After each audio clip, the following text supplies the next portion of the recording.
O Senhor esteja convosco. Ele está no meio de nós. Proclamação do Evangelho de Jesus Cristo, segundo Mateus. Glória a vós, Senhor. Naquele tempo, alguém aproximou-se de Jesus e disse: Mestre, o que devo fazer para ser bom, para possuir a vida eterna? Jesus respondeu: Por que tu me perguntas sobre o que é bom? Um só é o bom. Se tu queres entrar na vida, observa os mandamentos.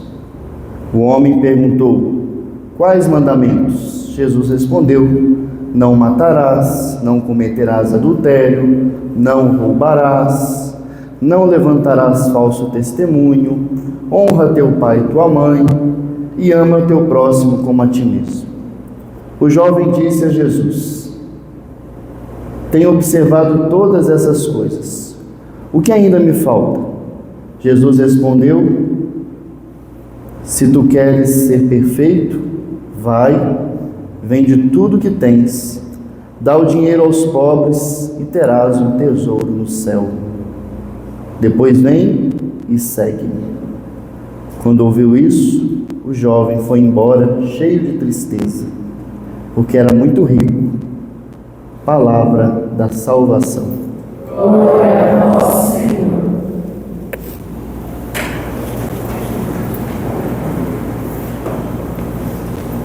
O primeiro chamado da vocação cristã não é o vem e segue-me. O primeiro chamado da vocação cristã é deixar. Quantas pessoas que fizeram acampamento com você, que fizeram retiro, encontro, chegaram na igreja naquele fogo, com os braços erguidos, pau para toda obra, e queriam seguir Jesus. Mas quando alguém disse para ela que ela tinha que deixar os maus hábitos, a vida velha, deixar os vícios, ela foi embora, porque não está disposta a deixar, não quer deixar. Ela quer continuar sendo velho, um homem velho, e seguir Jesus assim mesmo. O primeiro chamado não é seguir, é deixar. Veja, tem duas formas do demônio, do Satanás, do diabo, do tinhoso, não sei qual o nome que você gosta mais, dele afetar a nossa vida. A primeira forma é indiretamente, a sugestão, o convite a praticar o mal. No entanto, se você tem um coração reto, uma índole reta, não como esse povo, como nós vimos na primeira leitura, que estava sempre se desviando, se prostituindo com outros deuses, mas se você tem as paixões ordenadas, uma vida reta, é como qualquer má influência da sua vida, alguém que te oferece algo ruim, você diz: não vou por esse caminho. Mas também uma forma direta do demônio afetar a nossa vida é através da opressão, vexação, possessão, doenças que são provocadas pela vexação demoníaca. É uma ação direta do demônio. E aí tem uma forma, e aí presta atenção que tem uma forma de você fazer para que o demônio ele passe longe e seja impossível ele tocar em você, seja impossível ele provocar qualquer dano à sua vida diretamente. Quando nós fomos batizados, no dia do nosso batismo, quando o padre jogou aquela água na sua cabeça e disse: eu te batizo em nome do Pai, do Filho e do Espírito Santo, as pessoas elas têm uma visão supersticiosa sobre o batismo. Eu vou levar o filho para batizar porque ele está para tirar o quebranto, porque ele não dorme, porque chora demais. No entanto, o batismo ele provoca um efeito na nossa alma, um efeito, uma transformação. Primeiro, são 3 principais efeitos. Primeiro, pelo batismo nos tornamos filhos de Deus. E porque nos tornamos filhos de Deus, somos incorporados ao corpo de Cristo. Esse é o primeiro efeito, passamos de criatura, isso é uma mudança ontológica, uma mudança no ser. Você deixa de ser criatura e se torna um filho de Deus, incorporado ao corpo de Cristo. A partir desse momento, Cristo, a Trindade passa a viver dentro de você. Isso nós chamamos na teologia de inabitação da alma. É Deus que vive dentro de você. E porque Ele vive dentro de você, aí nós passamos para o segundo efeito do batismo, porque você, a partir do batismo, não tem pecado mais. É lavado todo o seu pecado. O outro efeito que acontece pelo batismo é que nós recebemos o caráter de Cristo. Uma marca na nossa alma. Recebemos o caráter, somos revestidos de Cristo, se tornamos uma criatura nova, um novo ser.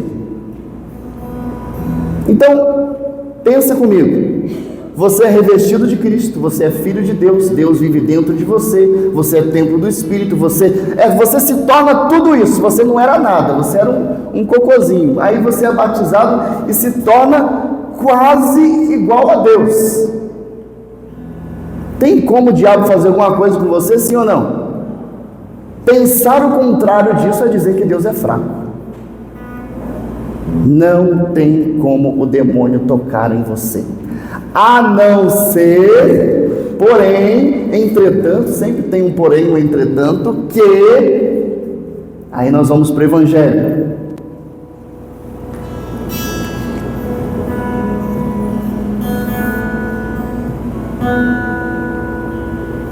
O jovem pergunta: mestre, o que devo fazer para ser bom? Para possuir a vida. E aí Jesus vai dizer para ele: se tu queres entrar na vida, observa os mandamentos.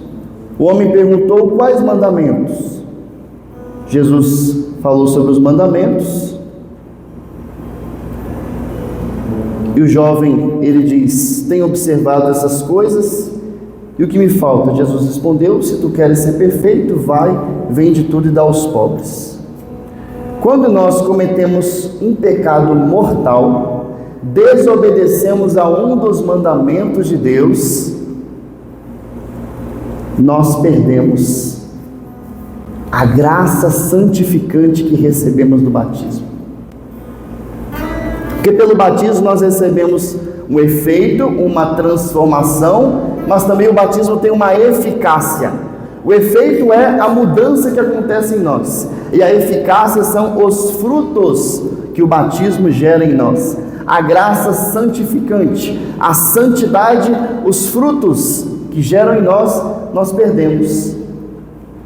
Então, o que nós não perdemos quando cometemos um pecado mortal, quando desobedecemos ao mandamento de Deus?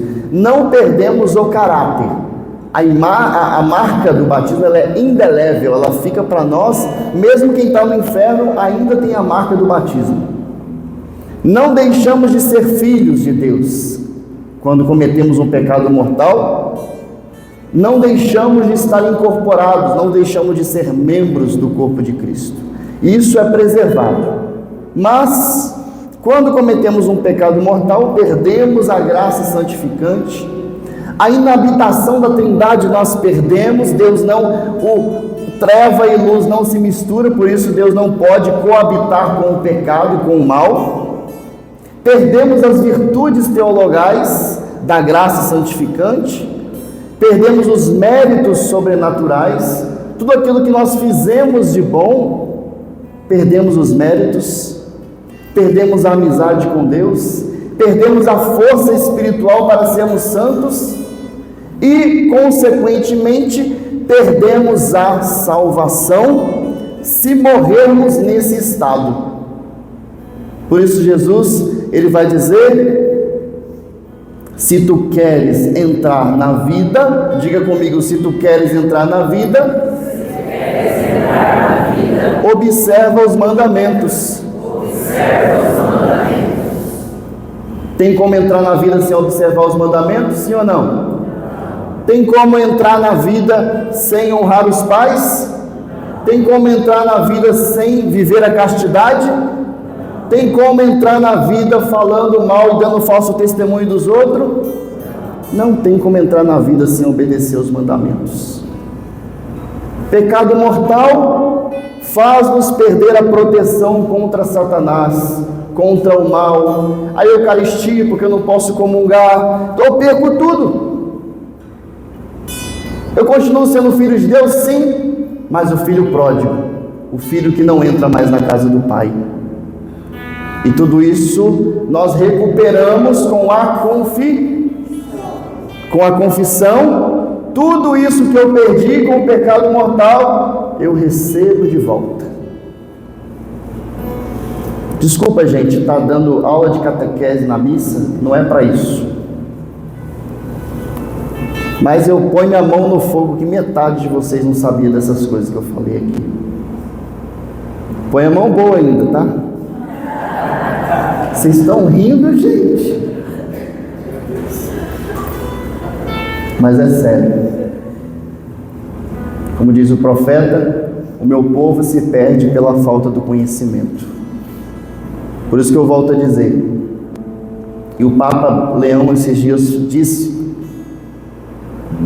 o Evangelho, a palavra, a doutrina, tem poder o suficiente para a transformação do homem e da sociedade. Se eu prego o Evangelho e todos nós praticamos, a transformação acontece. Amém? Amém. Louvado seja o nome do nosso Senhor Jesus Cristo. Para sempre seja louvado.